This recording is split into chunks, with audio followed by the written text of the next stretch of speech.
Chapter 9.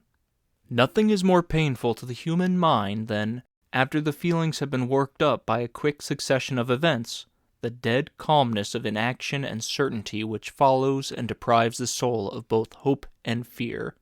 Justine died, she rested, and I was alive.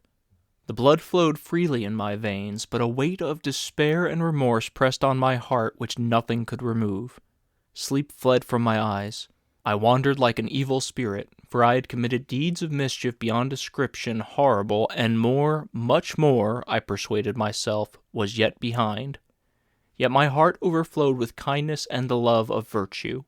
I had begun life with benevolent intentions and thirsted for the moment when I should put them in practice and make myself useful to my fellow beings. Now all was blasted. Instead of that serenity of conscience which allowed me to look back upon the past with self-satisfaction, and from thence to gather promise of new hopes, I was seized by remorse and the sense of guilt, which hurried me away to a hell of intense tortures such as no language can describe. This state of mind preyed upon my health, which had perhaps never entirely recovered from the first shock it had sustained. I shunned the face of man. All sound of joy or complacency was torture to me. Solitude was my only consolation, deep, dark, death-like solitude. My father observed with pain the alteration perceptible in my disposition and habits, and endeavored by arguments deduced from the feelings of his serene conscience and guiltless life to inspire me with fortitude and awaken in me the courage to dispel the dark cloud which brooded over me. "Do you think, Victor," he said, "that I do not suffer also? No one could love a child more than I loved your brother." Tears came into his eyes as he spoke. But it is not a duty to the survivors that we should refrain from augmenting their unhappiness by an appearance of immoderate grief. It is also a duty owed to yourself, for excessive sorrow prevents improvement or enjoyment, or even the discharge of daily usefulness, without which no man is fit for society. This advice, although good, was totally inapplicable to my case. I should have been the first to hide my grief and console my friends if remorse had not mingled its bitterness, and terror its alarm, with my other senses. Now I could only answer my father with a look of despair and endeavor to hide myself from his view. About this time we retired to our house at Bellerive. This change was particularly agreeable to me. The shutting of the gates regularly at 10 o'clock and the impossibility of remaining on the lake after that hour had rendered our residence within the walls of Geneva very irksome to me. I was now free. Often, after the rest of the family had retired for the night, I took the boat and passed many hours upon the water. Sometimes, with my sails set, I was carried by the wind, and sometimes, after rowing into the middle of the lake, I left the boat to pursue its own course, and gave way to my own miserable reflections. I was often tempted, when all was at peace around me, and I was the only unquiet thing that wandered restless in a scene so beautiful and heavenly, if I except some bat or the frogs whose harsh and interrupted croaking was heard only when I approached the shore, often, I say, I was tempted to plunge into the silent lake, that the waters might close over me and my calamities forever. But I was restrained when I thought of the heroic and suffering Elizabeth, whom I tenderly loved and whose existence was bound up in mine. I thought also of my father and surviving brother. Should I by my base desertion leave them exposed and unprotected to the malice of the fiend whom I had let loose among them? At these moments I wept bitterly and wished that peace would revisit my mind only that I might afford them consolation and happiness. But that could not be. Remorse extinguished every hope. I had been the author of unalterable evils, and I lived in daily fear lest the monster whom I had created should perpetrate some new wickedness. I had an obscure feeling that all was not over, and that he would still commit some signal crime, which by its enormity should almost efface the recollection of the past. There was always scope for fear so long as anything I loved remained behind. My abhorrence of this fiend cannot be conceived. When I thought of him, I gnashed my teeth, my eyes became inflamed, and I ardently wished to extinguish that life which I had so thoughtlessly bestowed. When I reflected on his crimes and malice, my hatred and revenge burst all bounds of moderation. I would have made pilgrimage to the highest peak of the Andes, could I, when there, have precipitated him to their base. I wished to see him again, that I might wreak the utmost extent of abhorrence on his head and avenge the deaths of William and Justine. Our house was the house of mourning. My father's health was deeply shaken by the horror of the recent events. Elizabeth was sad and desponding. She no longer took delight in her ordinary occupations. All pleasure seemed to her sacrilege toward the dead. Eternal woe and tears she then thought was the just tribute she should pay to innocence so blasted and destroyed. She was no longer that happy creature who, in earlier youth, wandered with me on the banks of the lake and talked with ecstasy of our future prospects.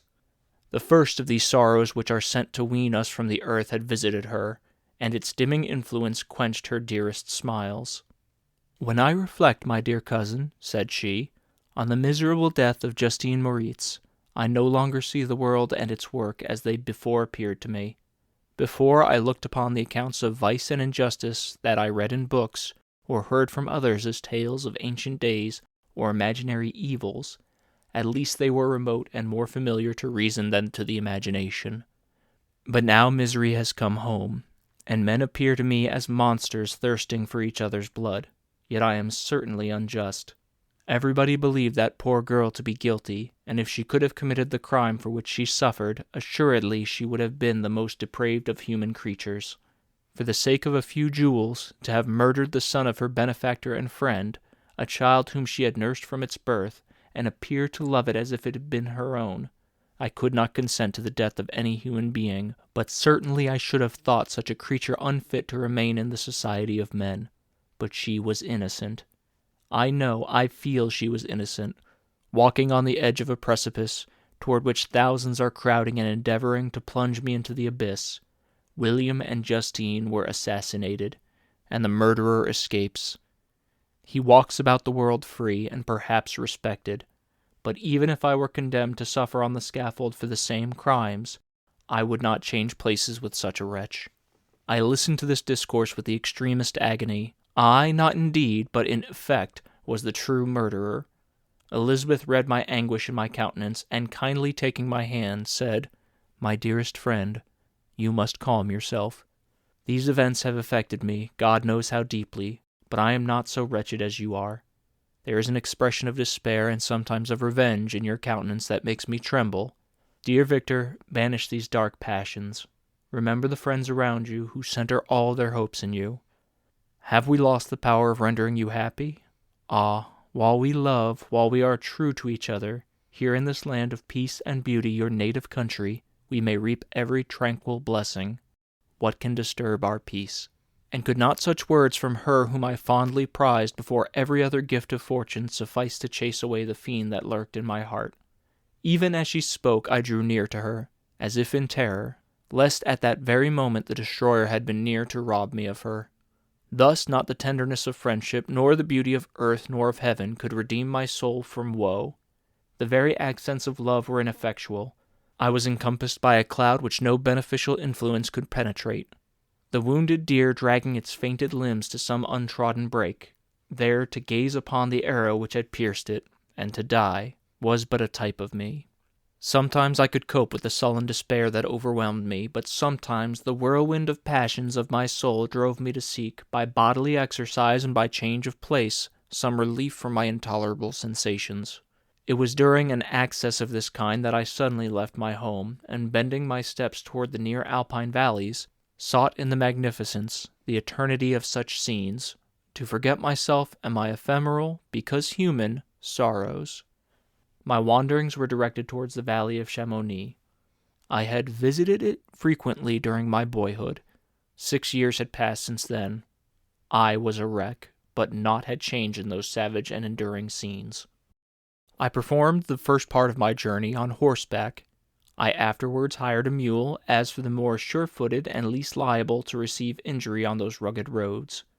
The weather was fine. It was about the middle of the month of August, nearly 2 months after the death of Justine, that miserable epoch from which I dated all my woe. The weight upon my spirit was sensibly lightened as I plunged yet deeper in the ravine of Arve. The immense mountains and precipices that overhung on me on every side, the sound of the river raging among the rocks, and the dashing of the waterfalls around spoke of a power mighty as omnipotence, and I ceased to fear or to bend before any being less almighty than that which had created and ruled the elements, here displayed in their most terrific guise. Still, as I ascended higher, the valley assumed a more magnificent and astonishing character. Ruined castles hanging on the precipices of piny mountains, the impetuous Arve, and cottages every here and there peeping forth from among the trees formed a scene of singular beauty. It was augmented and rendered sublime by the mighty Alps, whose white and shining pyramids and domes towered above all, as belonging to another earth, the habitations of another race of beings. I passed the bridge of Pélissier, where the ravine which the river forms opened before me, and I began to ascend the mountain that overhangs it. Soon after, I entered the valley of Chamonix. This valley is more wonderful and sublime, but not so beautiful and picturesque as that of Cervaux, through which I had just passed. The high and snowy mountains were its immediate boundaries, but I saw no more ruined castles and fertile fields. Immense glaciers approached the road. I heard the rumbling thunder of the falling avalanche and marked the smoke of its passage. Mont Blanc, the supreme and magnificent Mont Blanc, raised itself from the surrounding aiguilles, and its tremendous dome overlooked the valley.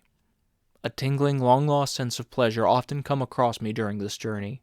Some turn in the road, some new object suddenly perceived and recognized reminded me of days gone by, and were associated with the light-hearted gaiety of boyhood.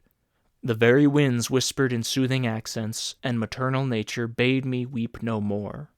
Then again the kindly influence ceased to act. I found myself fettered again to grief and indulging in all the misery of reflection. Then I spurred on my animal, striving so to forget the world, my fears, and more than all myself, or, in a more desperate fashion, I alighted and threw myself on the grass, weighted down by horror and despair. At length I arrived at the village of Chamonix. Exhaustion succeeded to the extreme fatigue both of body and of mind which I had endured. For a short space of time I remained at the window, watching the pallid lightings that played above Mont Blanc, and listening to the rushing of the Arve, which pursued its noisy way beneath. The same lulling sounds acted as a lullaby to my keen sensations. When I placed my head upon my pillow, sleep crept over me. I felt it as it came and blessed the giver of oblivion.